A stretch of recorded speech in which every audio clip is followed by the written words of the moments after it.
This is the Blood Red podcast from the Liverpool Echo.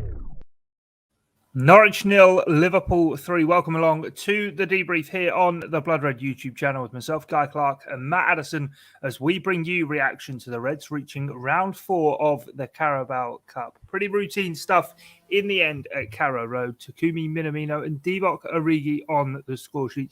Minamino with a brace opening and ending the scoring against the Canaries. Matt, in terms of the game as a whole, I mentioned it being routine for Liverpool.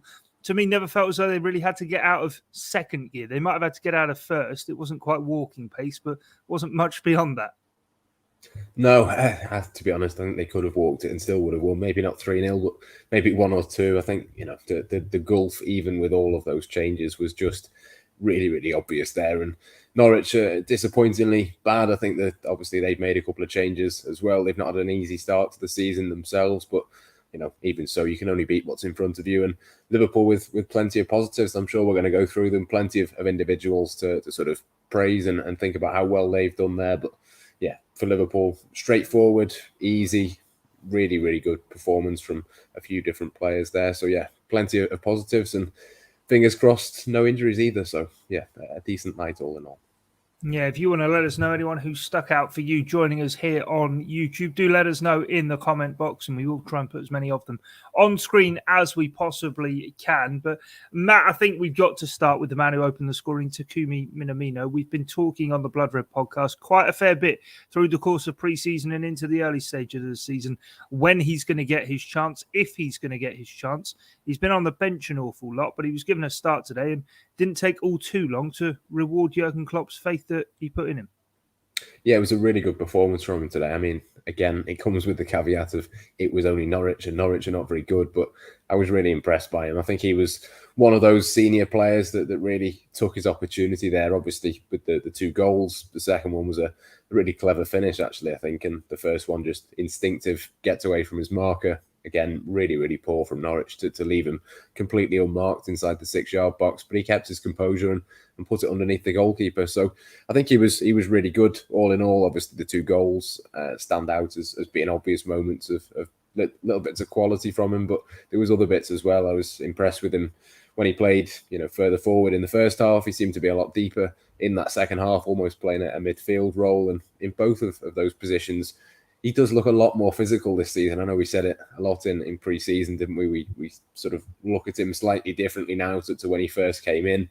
His body shape seems to be a little bit better, seems to sort of just get himself into nice positions, seems to be adjusting to the pace and the physicality of English football, which is really, really promising to see. And look, it is only Norwich. It's not a big step. I wouldn't expect him to play even to come off the bench, to be honest, at the weekend. And that's the difficulty for him. But I think he's done as much as what he could do. I think in terms of the players who were out there today, I'm sure we'll touch on someone like Alex Oxlade-Chamberlain, for example. I think that was a big opportunity missed for him.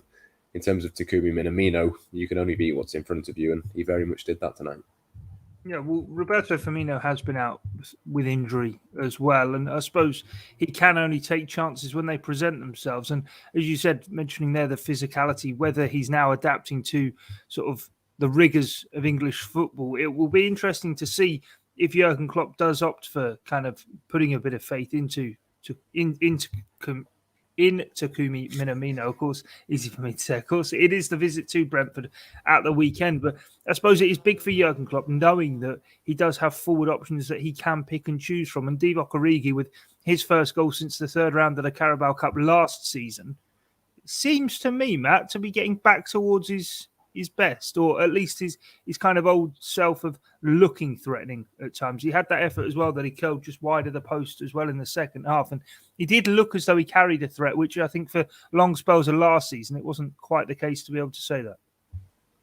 Yeah, I mean, it's one of those, you wondered where his opportunity was going to come. Obviously, there's been a couple of injuries. Obviously, tonight he came in, as you'd expect him to for this game, came in out of the blue last week, midweek, and did pretty well, I thought, against Milan. So, again, it's a player who you think that there is something in there. He does tend to have these spells every so often where he'll have a few games in a row where he looks decent and then doesn't do anything for 6 months. So it's still really, really early on in terms of, is he back to his best? Is he back to being an option off the bench for Liverpool? But yeah, look, it's promising. Again, similar to Minamino, I'd be surprised if we see him at all at the weekend, just because there's other options in front of him and he's not proven it yet in a Premier League game.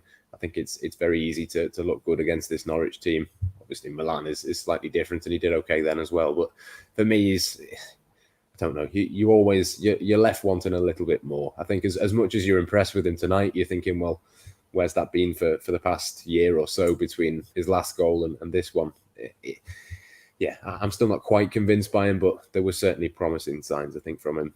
Took the goal really well, to be fair to him, and looked pretty lively. So, yeah, if he can take a bit of confidence from that into the next few games, that can only be a good thing for Liverpool and for Jurgen Klopp as well. Yeah, you know my feelings on Divock Origi. Big fan of the man who helped bring number 6 back to Anfield. But we'll move on from him. A lot of names flying around the comment section here on the debrief. We will get to a number of them, a number of people talking about the young players as well, Matt. And I know you keep a keen eye on the academy, so we'll get into a number of those as well. But before that, I want to mention the man who teed up Divock Origi's goal and Liverpool's second, Kostas Tsimikas, who is continuing himself to keep putting in strong performances. When he was coming in from the cold last year, it looked as though, maybe was this quite the player Liverpool thought they were signing? Now, he pretty much is just a complete replica of Andy Robertson, as we were told to expect when he arrived at Liverpool. And bar for smashing the ball into Curtis Jones's midriff, he had a really good evening.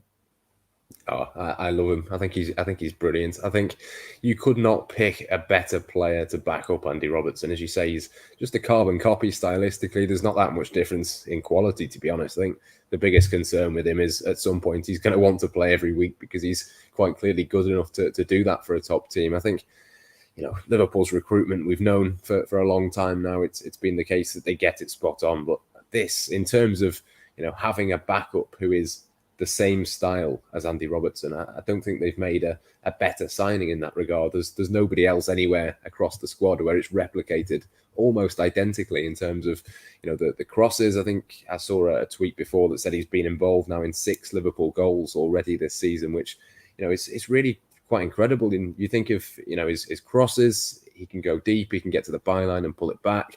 From corners, he looks really good. There's just so many things to be excited about him, and it's not very often you get excited about a backup left back. But Kostas Tsimikas is certainly one to keep an eye on. I think he's just brilliant, isn't he? He's, as I say, perfect stylistically, but a really, really good player in his own right as well. As much as we obviously are going to compare him to Andy Robertson, I think he's just a really good player. And I think for Liverpool to have a backup option of that quality, it's not something that we've seen too often. We know Jurgen Klopp likes a small squad. He likes players in fullback areas that can play 1 or 2 different positions because they're not going to get minutes. But I think for Tsimikas, he's going to push Andy Robertson this season in terms of those minutes. It can be a good thing, of course, for the pair of them. But yeah, you'd have absolutely no qualms if he came in for a league game, a Champions League game. There's not really that much of a drop off anymore. Yeah, he's corners as well, coming in for love with us here on the debrief, as well as his personality. We have already seen that shining through on social media as well, and good to see him kind of delivering the goods on the pitch as well. Before we go then, let's talk about a few of the younger players. Senior debuts today handed out from the start for Conor Bradley and for Kaide Gordon. Firstly, on those, what did you make of them? And Tyler Morton as well, coming off the bench and didn't disappoint either. Yeah, absolutely. Let's go through the 2 that started first. Conor Bradley obviously gave away the penalty. A little bit naive to put a challenge in that position. Gets caught out a couple of times, but generally speaking, really, really good, really impressive. He's one that I've seen a fair bit of at under 23s level. I've never been fully convinced that he was quite ready to step up to the first team just yet. I was slightly worried. Obviously, we heard during the summer that the plan was, if Nico Williams ended up being sold, that maybe Conor Bradley would be Trent Alexander-Arnold's backup. And I wasn't quite sure that was the right next step for him. But I think he did really, really well tonight. You'd be still, I think, slightly concerned if he had to come in and play a Premier League game. But obviously he will get better with age. His experience will improve, and he was playing on a really inexperienced side of the pitch as well. Obviously, Kaide Gordon in front of him did really well and worked really hard, but I think that was always a side which Norwich were going to look to try and target, and I think that's what we saw, isn't it, really? So, yeah, I think generally speaking, Conor Bradley did really well, really impressive, one for the future, and certainly one to keep an eye on. How much we see of him moving forward, I think, will depend on the fitness of Nico Williams and how often Trent needs a rest and things like that. But yeah, really promising signs from him. Kaide Gordon in front of him again, really, really promising. I think the quality of him has been clear since he came in. He's only been a Liverpool player for 9 months, but he's just, I think Pep Linders used the term actually the other day. He just looks like a Liverpool winger, and I think there's a big compliment in there because to come in and be as composed as he is. He doesn't always just get the ball and pass it straight away. He's always one of those players that looks like he's got a couple of seconds on the ball to decide what he's going to do. I think you could see that the Norwich defence were terrified of him. They kept stepping off him and giving him a little bit of space because they know that they don't want to dive in because he'll just nip past you and get past you really, really easily. So, yeah, again, really good from him. We've said it a lot with Harvey Elliott, but he's one of those players that you just forget quite how young he is. Still only 16, not 17 for a little while yet. So, yeah, plenty to be excited about with him. And Tyler Morton as well, in a slightly different position to what we've seen him mostly for the under-23s and under-18s before that. Tends to play a little bit further forward. Managed 10 goals and 7 assists last season in 25 appearances. So that sort of gives you the sort of indication of the type of player he is. Normally plays as a number 8, but I thought it was really interesting that he played him as a number 6. Clearly trusts him to do that job. Believes that he's got the confidence and the ability, even at that age, to come in and play that role. And obviously the reasons behind that were James Milner's got a cold and he's out. Obviously there's other players missing and Fabinho obviously given the time off. So yeah, I think that was a really, really promising thing to see. Obviously Naby Keita coming off. We don't know yet whether that's an injury or something like that, but I suspect he probably just wants to keep him fit for the weekend. Given the Thiago injury, I suspect there's probably a decent chance that Keita coming off at half-time was always going to happen because they had Tyler Morton in reserve. Yeah, definitely. Right, before we go then, I don't know how we've got this far without mentioning it, but Caoimhin Kelleher saved from the penalty spot, but even better than that was Joe Gomez's block and wearing the armband for the first time. It felt to me, I know it was only a League Cup third-round tie away at Norwich City, but it felt like a big moment for Joe Gomez in that kind of step up in the road to recovery of being given the armband.